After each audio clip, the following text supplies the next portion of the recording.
The sparrow's nest above her window was torn down for spite. A rancher rebuilt it in cedar. The cedar plank was maybe 14 inches long. I'd cut it myself, off the end of a board I'd been saving for a gate post, and it still had the sweet smell on it, that greenwood smell that fades fast once a plank dries out in the air. I was standing in her yard with it in my hands and a handful of finished nails in my shirt pocket, and the whole situation felt foolish in a way I couldn't have explained to another man. The sparrow nest had been up there since March. She told me about it herself. One of those mornings she came over to return my fence pliers. I'd lent them to her husband before he died, and she'd found them in his shed and brought them back with that particular look women get when they're being careful and dignified about something that costs them. She said a pair of house sparrows had built a nest in the eave above her bedroom window. She said she liked hearing them in the mornings. That was all. She wasn't the kind of woman who said more than she meant. The nest came down on a Tuesday in late May. Dale Prentice's boy, he'd have been 17, maybe 18, old enough to know and young enough not to care, knocked it down with a broom handle from the roadside while she was in town getting flour. He didn't even have to come onto her property to do it, just reached up from the fence rail and swept it clear. Nest, eggs, the whole thing into the dirt. I found out about it from Hector, who worked the livery and heard most of what moved through Claro before any of it reached a door. He told me at the feed store, low-voiced, like it was some small thing. I bought my sacking and drove home and ate my supper and went to bed and lay there staring at the ceiling long enough that the lamp oil burned down on its own. I want to be clear about what Dale Prentice was. He was a man who had money and wanted what money buys, which is not things but a kind of permission. Permission to be rough with the world and have the world be soft back. He'd been after Marta Solano's land since before her husband, Emilio, was cold in the ground. Emilio had water rights that sat upstream of Dale's south pasture, and water rights in that county were the kind of thing men killed each other over in drier years. Marta wouldn't sell. She was polite about it. She was always polite, but she wouldn't move. So Dale had been working on her in the ways men like that work, letting his fence line drift, letting his cattle crowd her creek bank, spreading around town that her well casing was cracked and her horses were poorly and her credit at the mercantile was short. None of it true. Small pressures, the kind that build. The nest was a message, small enough to be denied, cruel enough to land. She hadn't come to me. I want to be clear about that too. Marta Solano was not a woman who asked for things. Her people had ranched this valley since before my father was born. She'd run her own cattle through 2 hard winters, kept her fencing up, kept her accounts. She was 41 years old and her face showed weather and work and a kind of watchfulness that comes from having to calculate everything twice because the margin for error is thin. She was not soft and she was not asking. But I knew what had been done, and I knew what it meant. And I am 63 years old, and there are not that many things left in this world I can do that feel like the right ones. I cut the cedar plank Wednesday morning. Spent maybe an hour getting it shaped, a small platform, maybe 12 by 8, with a low lip on 3 sides to keep the structure from sliding. Drilled a drainage hole in the center floor. Found some fine twigs and dry grass in the wash behind my barn and bundled them loosely and tied them with a strip of cotton cloth. Not a nest exactly. A start. Something a sparrow could take and work from. Then I drove my wagon over. Her dog heard me first, an old brown heeler with one clouded eye who came out from under the porch and stood watching without barking. I'd known that dog 6 years. I set the brake and climbed down and went to the back of the wagon for my short ladder and the cedar piece, and I heard the screen door open behind me. I didn't turn around. I got my ladder and walked toward the window side of the house. The eave wasn't but 8 feet off the ground.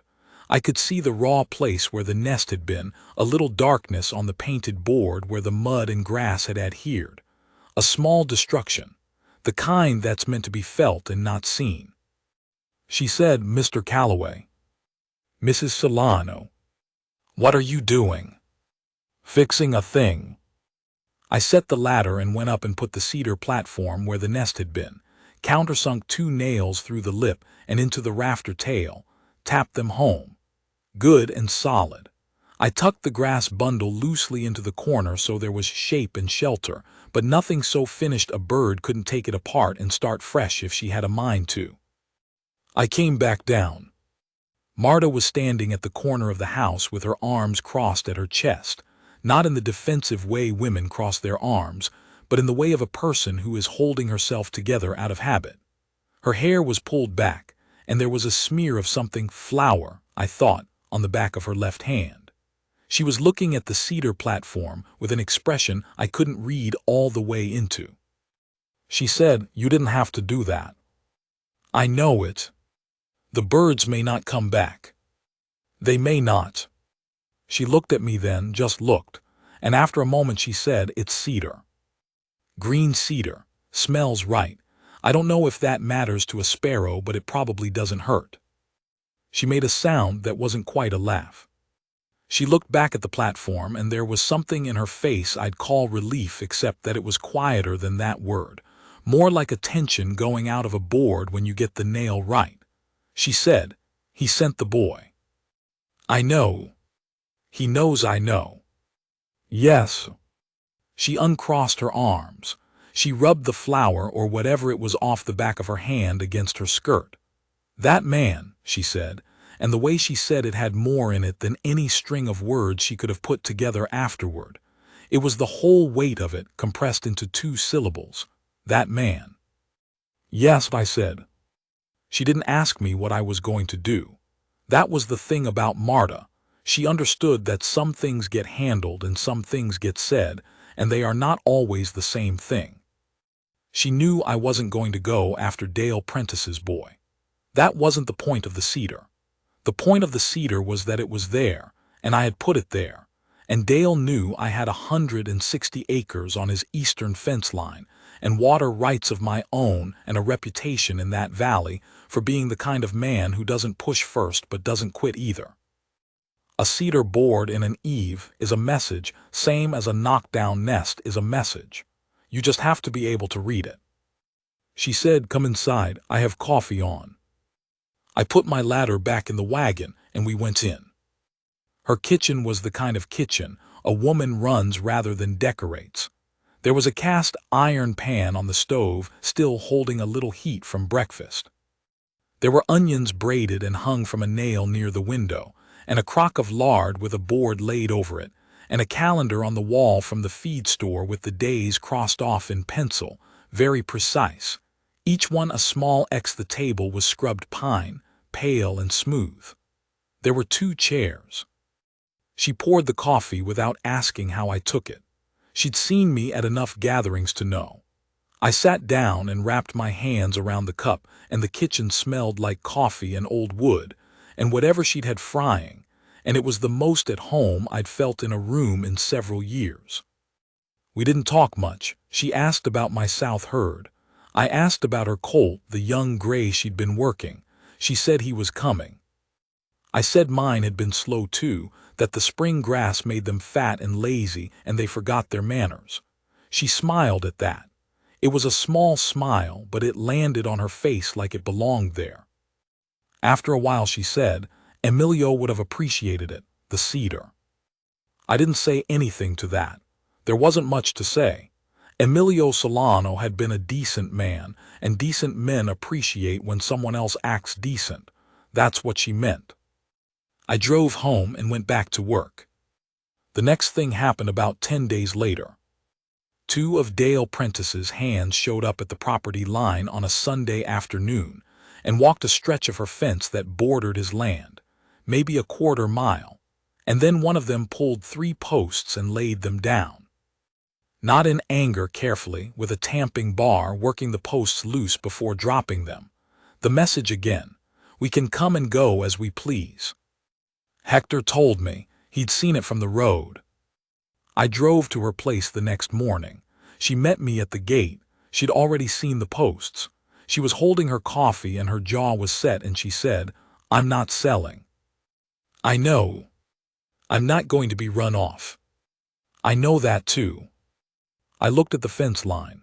3 posts, maybe 6 feet each, lying in the grass. The wire still attached, lying slack. An easy fix. "I'll set them back," I said. "I can set them back." "I know you can." We stood there a moment. She looked at the posts and then at me, and something went across her face, a quick thing, almost impatient, and then it settled. "I'd rather you didn't do it alone," she said. "Not today." That was as close as Marta Solano came to asking for something. I went back to the wagon and got my post maul, and we walked the fence line together. She held the first post plumb while I seated it, tapped it down, checked the lean, drove it home. Firm. She didn't flinch at the noise of the maul. She just watched the post and kept her hand steady and told me when the lean was right. We set all 3 in maybe an hour and a half. The day had come up warm, and there were red-winged blackbirds in the willow scrub along her creek, and I could hear cattle somewhere east, not hers. The wire went back tight. I used my stretcher, and she held the staples and passed them to me without my asking, just watching what I needed and providing it, which is a particular kind of competence that looks like nothing until you're working with someone who doesn't have it. When we were done, she said, "I'll make lunch." "You don't have to." "I know I don't have to." We went in. She made a thing with eggs and salt pork and cornbread, simple, and we ate it at the scrubbed pine table. She didn't put a cloth on the table or light a candle or make anything of it. It was just food between 2 people who'd been working. That was good. That was honest. After we ate, she said, "He's going to try the water next." I'd been thinking the same thing. Dale's south pasture ran dry in late summer most years. He had a stock pond, but it wasn't reliable. The creek on Marta's land came down off the north slope and ran clean all summer, and the water rights went back to her husband's father. They were filed right. They were legal, but legal in that county depended a good deal on who you were and who you knew, and whether a judge was more afraid of you or of the man on the other side of the dispute. "He'll pull ahead gate or divert the channel," I said. "I know. You'd want a witness when he does." She looked at me across the table. "I was going to ask Reverend Marsh." "You can still ask Marsh, but Marsh doesn't have land on Dale's east line." She was quiet a moment. "You mean your presence is a different kind of witness?" "Yes." She looked down at her plate. Then she said, "I don't want you in a war on my account." I'd been thinking how to say the next thing for probably 2 weeks by that point. I said it plain. "Marta, I've got water rights of my own and a fence line that runs 400 yards along his east pasture, and a deed that goes back 22 years in this county. I am not in a war on your account. I am in the same situation you're in, and the only difference is that he hasn't come for me yet because I'm not a widow, and I don't have anything he wants as bad as he wants your creek. But a man like Dale Prentice doesn't stop at one." She held very still while I said that. Her eyes were on mine the whole time. Then she said, "No, he doesn't. So I'll check your creek line when I check my own. Same ride. Nothing more complicated than that." She picked up her fork. She moved a piece of cornbread around. "All right," she said. It wasn't much of an agreement, but it was enough. Dale made his move on the water in July. He didn't pull ahead gate. He was smarter than that. He sent men to work the channel bank at a bend upstream of Marta's intake, ostensibly clearing brush. He'd gotten a county work order, Hector told me, from one of the commissioners he played cards with, and the clearing took long enough and went deep enough that by the time they were done the bank had collapsed on the outside of the bend, and the channel had shifted its course by about 6 feet. Enough to cut off Marta's intake pipe and redirect most of the flow into a low swale that spread and sank into the clay and never reached her pasture at all. She came to me early on a Wednesday. She rode the gray colt, which I hadn't seen her do before. He was still green, and she normally didn't take him on long rides, but she came hard across the east field and tied him at my gate, and she had something in her face I hadn't seen before. Not panic. Marta Solano didn't panic. It was closer to rage, except held so tight you could only see it in the set of her shoulders and the way she put her hands on the gatepost. She told me what had happened. I said, "How bad?" She said, "By tomorrow my horses are short. By Saturday my cattle are in trouble." I said, "You've got the work order number?" "Yes." "And the intake was dry this morning?" "Yes." I got my hat off the nail. "Get back to your place. Get whatever documentation you have on the water rights, the original filings, any recorded transfers, every paper." "I have them. I'm going to town." She was still standing at my gate. She said, "Walt." It was the first time she'd used my first name. It came out plain and direct, and it hit somewhere behind my sternum like a knuckle on a door. "I don't want you in a fight you can't win." I looked at her. The colt was moving behind her, impatient, and she didn't even turn to settle him. She was watching me. I said, "I'm not going to fight. I'm going to file." That's what I did. I went to town and I went to the county surveyor's office, which was a small room over the hardware store with maps going back to the territorial period, and I asked the surveyor, a dry little man named Briggs who wore the same vest every day of the year, to pull the water rights filings for the North Creek drainage. He pulled them. Marta's rights were filed right, clear as anything, going back to 1871. Dale's work order was dated from the county commissioner, but the channel work itself had been conducted within Marta's riparian boundary. I could see it on the map. That bend was clearly within her filed easement. Briggs saw it too. He was not a man who liked controversy, but he was also not a man who could look at a map and say it showed something other than what it showed. "This'll have to go to the judge," he said. "I know. I want a certified copy of everything in that file." He made copies. It took him an hour. I paid the fee and left. Then I went to see Emmett Rourke. Emmett was not exactly a lawyer. He was a man who had read law in another county for 3 years before a difficulty with a banker's wife had relocated him to Claro, where he did accounting and occasional legal work for people who couldn't afford the lawyer in Hereford. He was sharp. He drank carefully, and he was afraid of Dale Prentice in the way that all small people are afraid of large ones, aware of the fear and determined not to let it govern them completely. I laid out what I had. He looked at the copies. He turned them in his hands and read the dates and checked the filings. Then he sat back and looked at the ceiling for a while. "This is actually clean," he said. "Her rights are prior and documented. The work order doesn't override a riparian filing. Can you draft a notice of violation?" "I can draft it. Serving it on Dale is another thing." "I'll serve it." He looked at me. "He's going to know you're involved." "He already knows I'm involved." Emmett drafted the notice that afternoon. I took it and drove to Dale Prentice's gate, which was a large gate on a stone post with an iron D worked into the hinge, and I got out and walked up to the house and knocked on the door. His foreman answered. I handed him the notice and said, "Give this to Mr. Prentice. He has 5 days to restore the channel, or we go to the judge in Hereford." The foreman looked at the papers and then at me. He didn't say anything. I said good evening and walked back to my wagon. Dale didn't fix the channel in 5 days.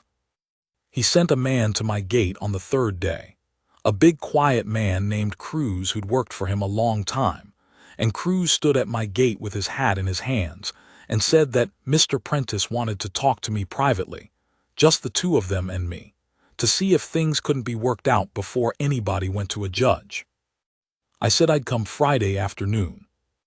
I won't tell every word of what passed between us. The short version is this. Dale Prentice sat behind a desk in a room full of things that were supposed to make a man feel small, and he spoke to me in a level, reasonable voice about how the valley would be better served if water usage was rationalized along practical lines, and how Marta's small operation was going to struggle against the pressures of the market anyway, and how this might all resolve in a way that was good for everyone. He said the widow Solana was a fine woman, and he wished her well. He offered me, in roundabout language, a kind of arrangement. He would leave my east fence line alone. He would ensure the commissioners left my access road undisturbed. He was, he said, a reasonable man who didn't want conflict with a neighbor. I looked at him for a moment. Then I said, "You're going to restore that channel, and you're going to leave her property and her water and her fence line alone. And if you don't, I'll be in the judge's office in Hereford on Monday morning with a surveyor's certified copy of every water rights filing in this drainage, and I will let the judge decide which one of us has been conducting himself like a reasonable man." Dale's face didn't change much. Men like him have a lot of practice at that. I said, "I'm not asking for anything. I'm telling you what's going to happen." I stood up and left. The channel was restored on Sunday. Dale's men worked a full day on it. Hector saw them. By Sunday evening, the water was running clean into Marta's intake pipe, and her horses had water by dark. She came over that Sunday evening when the light was long and orange across the grass. She didn't ride the colt this time. She came on foot across the east field, which meant she'd walked the better part of half a mile, and I saw her coming from my porch where I was sitting with a cold cup of coffee. I didn't get up, I just watched her come. She was wearing a plain blue dress and her hair was down, which I'd only seen once before, and she walked like she always walked, purposeful, no wasted motion, a woman who knows the ground under her feet. She came through my gate and across the yard and up the 2 porch steps and stopped in front of me. She said, "I heard they were out there today." "Yes." "Is it done?" "It's done." She looked at me for a long moment. I had the sense of being weighed, not harshly, not suspiciously, but honestly, the way you weigh a thing you've been trusting and want to trust further but want to be sure the foundation is true. She said, "What did it cost you?" "Nothing yet." "Walt." He left with a warning and took it. That's the best outcome there was. "But he'll come back at you." "Maybe, but he's a man who likes the easy pressure, pressure that can be denied. I'm harder to pressure quietly." I looked at her. "And now so are you." She came and sat in the other chair. She didn't say anything for a little while. The sun was going and the field was that particular color it gets in the last light, like the grass is lit from underneath, and somewhere in her direction I could hear the birds. Not the sparrows probably, just birds. Then she said, "The birds came back." "The sparrows." "Wednesday I heard them in the morning." She was quiet a moment. "It was a good thing you did." The cedar was a small thing. Small things done deliberately are not small. I thought about that. The coffee in my cup was cold, but I drank it anyway. She said, "I want you to understand something." "All right." I am not someone who leans. I have not leaned on another person since Emilio died, and I don't intend to make a practice of it. She folded her hands in her lap and looked at the field. "But what you did, the cedar, the fence posts, going to the surveyor, going to Dale, those were not nothing. And I want you to know I understand what they were." I waited. She was getting to something. She said, "I am saying thank you. But I am also saying that I know it wasn't charity, and I know it wasn't pity, and I know it wasn't obligation to a neighbor." She turned her head and looked at me directly. "And I think you deserve to know that I know." The light was going fast now. There was a coolness coming off the grass the way it does in summer evenings when the day's heat lets go. I said, "Marta." She waited. "I want to be straight with you. I'm not working my way up to asking for anything. I'm not building a debt. I did what I did because it was right and because—" I stopped, started again. "Because you are the kind of woman a man is glad to have in the valley. Because this valley is better when the people in it look out for each other, and worse when they don't. And because a nest in a cedar board above a window is a small thing in the world and it mattered to you, and that was enough reason." She sat with that. The light went a gray. The first stars showed up, faint over the north ridge. After a while she said, I'm going to make dinner, and I'd like it if you ate it with me. It wasn't a question. That was just how she said things. I said, I'll walk with you. We went across the east field in the last of the light, her dog falling in at her heel from wherever he'd been, and the grass was damp, and the air smelled like sage and the creek and some flower I didn't know the name of. She walked beside me, and we didn't talk, and the quiet between us was the kind of quiet that's full rather than empty. I want to get to the end of this, the way it actually happened. Over that summer and into the fall things settled. Dale Prentice shifted his attention elsewhere. There was a man south of town with a timber claim he could go after, and the pressure on Marta's property went quiet. Her water ran. Her cattle did well. She worked the gray colt into something that turned heads when she rode him through town. I helped her patch her south fence in August, and she helped me doctor a heifer that had gotten into some locoweed and was in a bad way.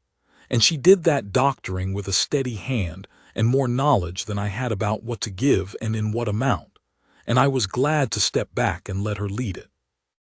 We ate together maybe twice a week, sometimes at her place and sometimes at mine. We didn't make much of it. We talked about cattle and weather and what the winter was going to be, and once or twice about her children. She had a daughter in Denver and a son who was working freight up in Wyoming, and a few times about the years before, what the valley had been like, what it might become. She was not a sentimental person, but she had a precise and particular memory, and talking with her about the past was like reading a good clear map.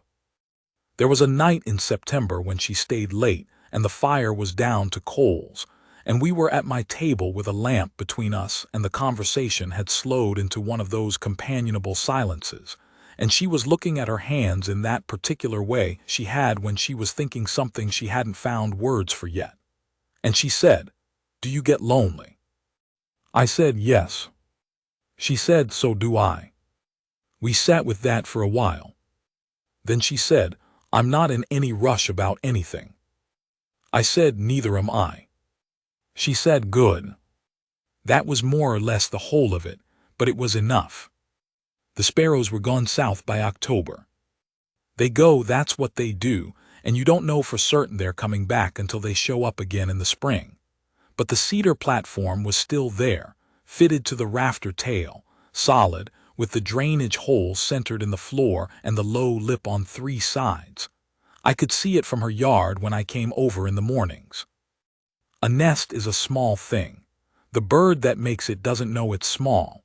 She just knows it's hers and it's right, and the place she built it is solid, and so she goes on building.